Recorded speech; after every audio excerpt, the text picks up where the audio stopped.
नमस्कार साथियों, मेरे YouTube चैनल में आप सभी का एक बार फिर से स्वागत है। साथियों, जैसा कि आपको अवगत है, विधानसभा चुनाव जल्द ही शुरू होने वाले हैं और आप सभी लोगों की ड्यूटी विधानसभा चुनाव में लगी होगी। किसी की पीठासीन अधिकारी के रूप में ड्यूटी लगी होगी, किसी की मतदान अधिकारी प्रथम के रूप में ड्यूटी लगी होगी और किसी की द्वितीय मतदान अधिकारी के रूप में ड्यूटी लगी होगी। वैसे तो सभी मतदान अधिकारी के अलग अलग कार्य होते हैं, लेकिन हमें एक टीम के रूप में कार्य करना है। इसलिए प्रत्येक मतदान अधिकारी का कार्य प्रत्येक मतदान अधिकारी को पता होना चाहिए, क्योंकि कभी कभी ऐसा हो जाता है हमारे पीठासीन अधिकारी हमें बुजुर्ग मिल जाते हैं या वे कुछ बीमार हो या उन पे कम आता हो, तो उनकी हमें मदद करनी होती है और हमें पीठासीन अधिकारी का कार्य भी करना होता है। तो साथियों, जैसे ही आप चुनाव के लिए जाएंगे एक दिन पहले, तो वहां पर जाकर अपना लेटर लेंगे। लेटर लेने के बाद आप सामग्री प्राप्त करेंगे पीठासीन अधिकारी किसी भी मतदान अधिकारी की मदद से, और उसके बाद आप अपने बूथ पर पहुंच जाते हैं। बूथ पर जाकर बहुत सारे कार्य करने होते हैं। इस सब की एक मैं डिटेल वीडियो बनाऊंगा, मतदान शुरू होने से लेकर जैसे आप अपने गंतव्य से चले और अंत तक क्या क्या करना कार्य आपको करना है, उसकी मैं डिटेल में एक वीडियो जल्द ही बनाऊंगा, तो उससे आपको पता चल जाएगा। आज की इस वीडियो में हम एक पीठासीन अधिकारी के बहुत महत्वपूर्ण कार्य है, मतदान अभिकर्ता की नियुक्ति किस तरह से करें और मतदान अभिकर्ता को पास किस तरह से जारी करें, उसके बारे में चर्चा करेंगे। क्योंकि मतदान अभिकर्ता बनाना बहुत महत्वपूर्ण कार्य है और ये आपको चुनाव शुरू होने से पहले ही करना होता है। जैसे ही आप बूथ पर पहुंच जाते हैं, तो शाम को आपके पास सभी प्रत्याशियों के लोग आने लगते हैं। जो जिसको फेवर करता है उसका आने लगता है और आपसे बात करता है। तो आपको उनको समझा लेना है कि हमें मतदान अभिकर्ता की नियुक्ति करनी है और उसके साथ साथ हमें मॉक पोल भी करना है 6 बजे से लेकर 7 बजे तक। लेकिन अगर आप 6 बजे के बाद आएंगे या 6:15 साढ़े 6 बजे आएंगे तो सारा काम डिस्टर्ब हो जाएगा। इसलिए बेहतर है कि आप मतदान अभिकर्ता की नियुक्ति शाम को ही कर लें तो ज्यादा बेहतर है। अगर वे आ जाते हैं आपके फोटो लेकर और प्रारूप 10 लेकर, आप उनसे समझाइए कि कोशिश करो कि मतदान अभिकर्ता की नियुक्ति आज शाम को ही हो जाए तो ज्यादा बढ़िया है, वरना उनको 6 बजे से पहले बुलाइए। आप उनको आपको बताना है कि आपको एक तो उसी को मतदान अभिकर्ता बनाना है जिसकी आपके बूथ पर वोट हो। पहली बात, उसको मतदान अभिकर्ता बनाना है। आप उसे समझा लीजिए, अगर मेरी वोटर लिस्ट में आपका नाम है तो आप मतदान अभिकर्ता बन जाएंगे, वरना नहीं बनेंगे। इसके साथ साथ उनको एक आधार कार्ड लेके आना है। आधार कार्ड के साथ साथ 2 फोटो उनसे लेके आना है। आप उनको शाम को ही समझा दीजिए, और अगर शाम को आ जाते हैं तो 1-2 मतदान अभिकर्ता शाम भी बना सकते हैं। हमारे कुछ शिक्षक साथी पूछते हैं कि कितने मतदान अभिकर्ता हम बना सकते हैं। वैसे तो हम जितने भी प्रत्याशी हैं आपकी वोटर लिस्ट में, उसमें आपका जो बैलेट यूनिट है सभी के बना सकते हैं, लेकिन ज्यादातर 3 से 4 मतदान अभिकर्ता बनते हैं। जो मेन पार्टी होती हैं, जिनका दबदबा होता है, केवल उन्हीं के मतदान अभिकर्ता बनते हैं, बाकी के नहीं बनते। तो 3-4 बन जाते हैं, 5 बन जाते हैं, 6 बन जाते हैं, जितने भी बन जाएंगे आप उनको बना लीजिए। तो किस तरह से हम बनाएंगे, एक फॉर्म होता है प्रारूप 10। ये आपको 10 से 15 की संख्या में 10 के लगभग ये आपको मिलेंगे। फॉर्म प्रारूप 10 देख लीजिए, उसमें लिखा होगा मतदान अभिकर्ता की नियुक्ति। इस तरह का फॉर्म आपको मिलता है। वैसे उस फॉर्म की आपको जरूरत नहीं पड़ती, क्योंकि उस फॉर्म में उनको हस्ताक्षर करवाने होते हैं अभ्यर्थी के या निर्वाचन अभिकर्ता के। यहां पर एक पॉइंट आता है कि अभ्यर्थी और निर्वाचन अभिकर्ता क्या होता है, क्योंकि ये बहुत कंफ्यूजन होता है। मतदान अभिकर्ता एक वर्ड आया हमारा और दूसरा आ गया निर्वाचन अभिकर्ता। क्या होता है, एक प्रत्याशी चुनाव लड़ रहा है जिसको अभ्यर्थी बोलेंगे, तो इस पर अभ्यर्थी के साइन होने हैं इस फॉर्म पर। मान लीजिए विधानसभा बहुत बड़ी है, तो विधानसभा बहुत बड़ी है तो अभ्यर्थी सभी पर अपने साइन नहीं कर पाते, तो वे क्या करते हैं, अभ्यर्थी अपने निर्वाचन अभिकर्ता नियुक्त कर देते हैं। जिस तरह से बूथ पर मतदान अभिकर्ता नियुक्त होते हैं, इसी तरह से वे अपने निर्वाचन अभिकर्ता नियुक्त कर देते हैं कि आपको मतदान अभिकर्ता के फॉर्म पर साइन करके देने हैं। आपको कैसे पता चलेगा कि निर्वाचन अभिकर्ता के हस्ताक्षर है या अभ्यर्थी के हस्ताक्षर है? तो जब आप सामान लेंगे तो आपको एक लिस्ट मिलेगी जिनमें उसके नमूने हस्ताक्षर होंगे। उस लिस्ट से आपको इनको मिलान करना है। जो भी निर्वाचन अभिकर्ता है या अभ्यर्थी है उसके साइन आपको एक पेज पर मिलेंगे। सभी पार्टियों के निर्वाचन अभिकर्ता के साइन आपको मिलेंगे नमूना। आपको उसको देखना है कि वही साइन करवा के लेके आया है वो या नहीं लेके आया है। तो ये बात आपको ध्यान रखनी है।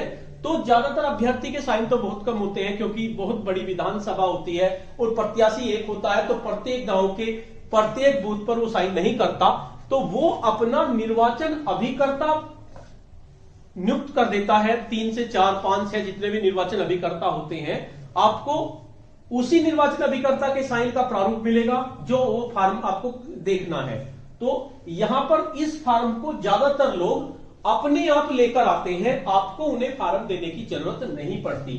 लेकिन अगर वे कहते हैं कि हमारे पास फार्म नहीं है, तो आप उन्हें फार्म दे सकते हैं। शाम को इन्हें फार्म दे दीजिए और उनसे कह दीजिए कि यहां पर साइन करवा के ले आओ। यहां पर जिसके भी साइन होने हैं, क्योंकि आपके पास नमूना हस्ताक्षर है, वे साइन यहां पे करवा के लेके आएंगे। तभी आपको किसी को निर्वाचन मतदान अभिकर्ता बनाना है। सबसे पहली कंडीशन यह है कि उनके फार्म पर यहां पर साइन होने चाहिए और वे साइन मैच होने चाहिए जो आपको एक पेज दिया है नमूने हस्ताक्षर का, उससे साइन मैच होने चाहिए। तो निर्वाचन अभिकर्ता जो भी कुछ होगा वही उसी के साइन आपको लेने हैं। तो इस तरह का फॉर्म आपको मिलेंगे। ये फॉर्म आपको भरना पड़ता है, वे फॉर्म भर के नहीं लेके आते, केवल यहां पर वे अपने हस्ताक्षर करके लेके आते हैं। तो किस तरह से फॉर्म भरेंगे? के लिए निर्वाचन, तो आप लिख देंगे विधानसभा, जो भी कोई सी विधानसभा है, मान लीजिए कोई नंबर है 16 और जो भी कुछ नाम है, मान लीजिए खतौली। मैं आपको बता दूं, ये सिर्फ मैं एक एग्जाम्पल दे रहा हूं। 16 खतौली, इस तरह से आप लिख देंगे। या आप सरधना लिख सकते हैं, चर्चित सीट है, या और भी कोई लिख सकते हैं। जो भी सीट आपकी हो उसका नंबर और ये विधानसभा के लिए निर्वाचन, आप ये लिख देंगे। उसके बाद में यहां पर उसका नाम आएगा जिसके यहां पर हस्ताक्षर है, जिसके यहां पर हस्ताक्षर है उसका नाम आएगा। मान लीजिए कोई अमित कुमार है जो उन्होंने निर्वाचन अभिकर्ता बनाया हुआ है, अमित कुमार, तो यहां पर उसका नाम आएगा मैं अमित कुमार। अब ये देखना, ये अमित कुमार प्रत्याशी है या निर्वाचन अभिकर्ता है। अगर प्रत्याशी है तो ठीक है, और निर्वाचन अभिकर्ता है तो निर्वाचन अभिकर्ता पे साइन कर देंगे। मैं अमित कुमार निर्वाचन अभिकर्ता जो उपयुक्त निर्वाचन में अभ्यर्थी है, एतद द्वारा मैं किसको, मान लीजिए कोई भी है जिसको निर्वाचन अभिकर्ता बनाया जा रहा है, मान लीजिए कैलाश को, कैलाश, और उसके गांव का नाम लिख देंगे। जो भी कोई गांव है उसका पता यहां पर लिख देंगे, उसके गांव का नाम कैलाश, उसका नाम आ जाएगा। को मतदान केंद्र संख्या, यहां भी जो भी कोई मतदान केंद्र संख्या, जो बूथ संख्या है या भाग संख्या है, मान लीजिए 365 है, यहां पर उसको लिख देंगे। के लिए नियत स्थान जो भी कुछ है, प्राथमिक विद्यालय कमरा नंबर 1 में उपस्थित रहने के लिए मतदान अभिकर्ता के रूप में नियुक्त करता हूं। तो इसमें यही ध्यान रखना है, यहां पर जो नाम आना है वो उसका आना है, या तो प्रत्याशी का नाम आएगा अगर प्रत्याशी के साइन है, या निर्वाचन अभिकर्ता का नाम आएगा जिसके यहां पर साइन है।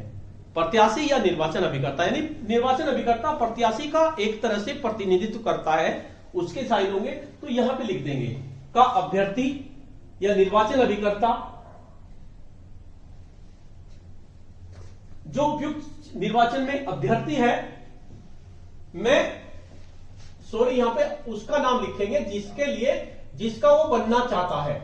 मान लीजिए कोई भी है XYZ जो भी है का अभ्यर्थी या निर्वाचन अभिकर्ता जो उपयुक्त निर्वाचन में अभ्यर्थी है, एतद द्वारा मैं जिसको आप कर रहे हैं कैलाश, उसके लिए को मतदान केंद्र संख्या यहां लिख देंगे कि नियत स्थान ये में उपस्थित रहने के लिए मतदान अभिकर्ता के रूप में नियुक्त करता हूं। यानी इसने नियुक्त कर दिया, या तो निर्वाचन अभिकर्ता ने किया या अभ्यर्थी ने किया। यहां अभ्यर्थी का नाम आ जाएगा जो अभ्यर्थी है, और यहां पर उसके साइन हो जाएंगे अभ्यर्थी के या निर्वाचन अभिकर्ता के। यहां अभ्यर्थी का नाम आप लिखें, निर्वाचन अभिकर्ता का नहीं, अभ्यर्थी का नाम लिखेंगे जिसका वो बन रहा है। तो इस चीज को ध्यान रखिए। और यहां पर उसका नाम लिखेंगे जो बन रहा है, यानी जिसका फोटो यहां पर लगना है। इसके बाद यहां पर स्थान लिखेंगे, जो भी आपका बूथ है वो यहां लिख देंगे, तारीख लिख देंगे 10/2/2022, क्योंकि पहला चरण 10/2/2022 है, इसलिए मैं पहले चरण का ही लिख रहा हूं यहां पे। मैं मतदान अभिकर्ता के रूप में कार्य करने हेतु सहमत हूं।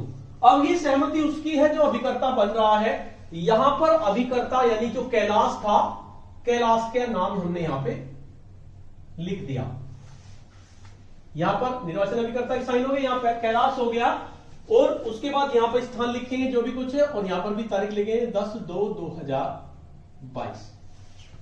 उसके बाद पीठासीन अधिकारी के समस्त हस्ताक्षरित की जाने वाली मतदान अभिकर्ता की घोषणा।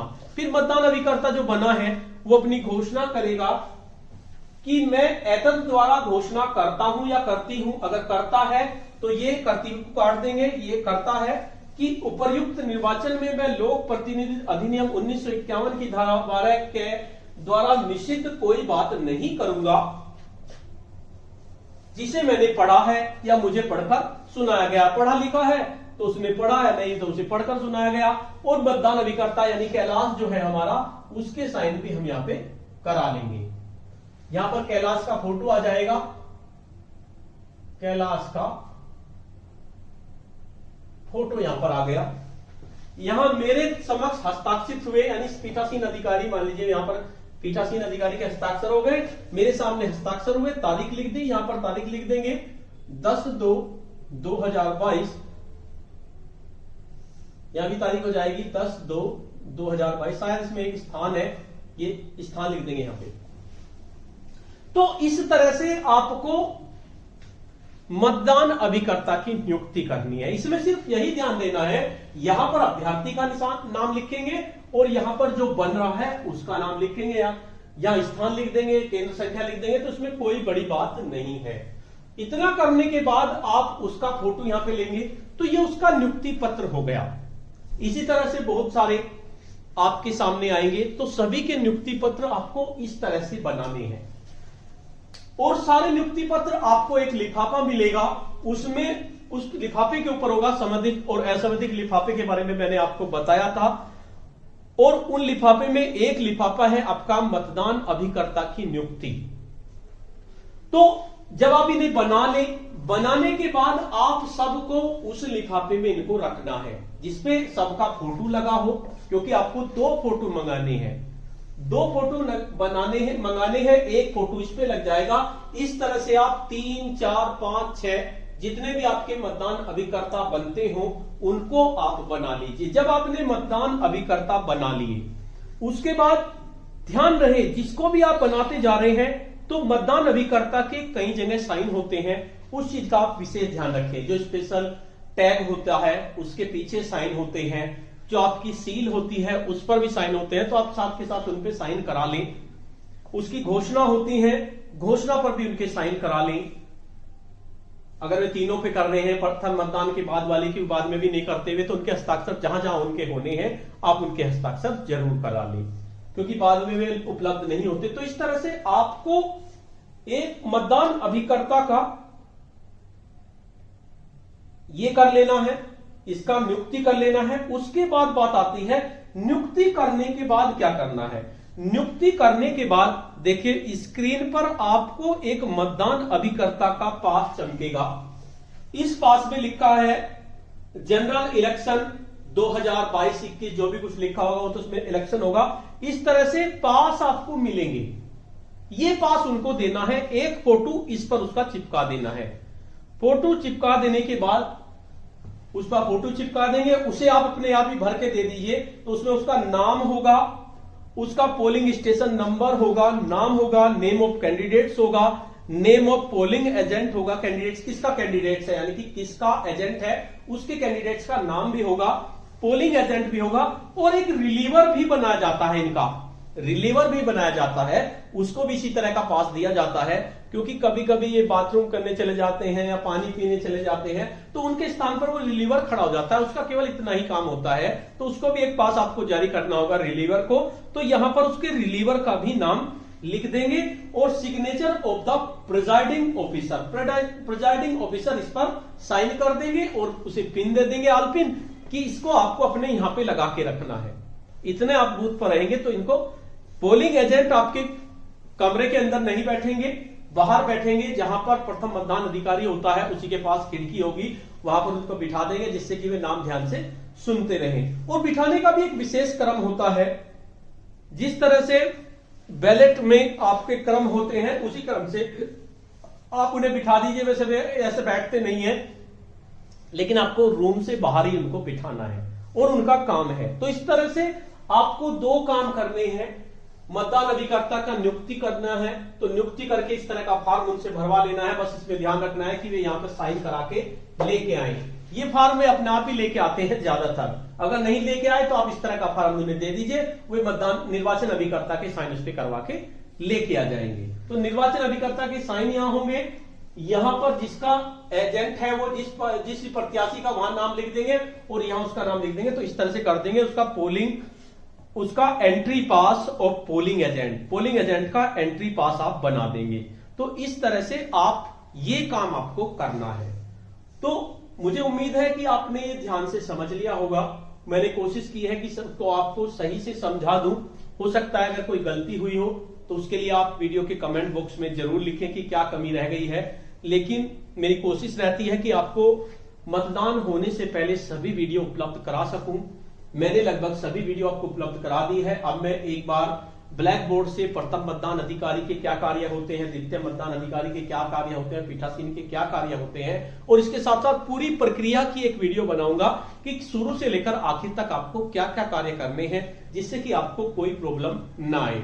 उसके बावजूद भी अगर आपको लगता है कि कोई वीडियो छूट गई है या मुझसे कोई पॉइंट छूट गया है तो आप वीडियो के कमेंट बॉक्स में जरूर लिखें, जिससे कि मुझे पता चल सके अपनी कमियों का, या कोई वीडियो छूट गई है तो उसके बारे में।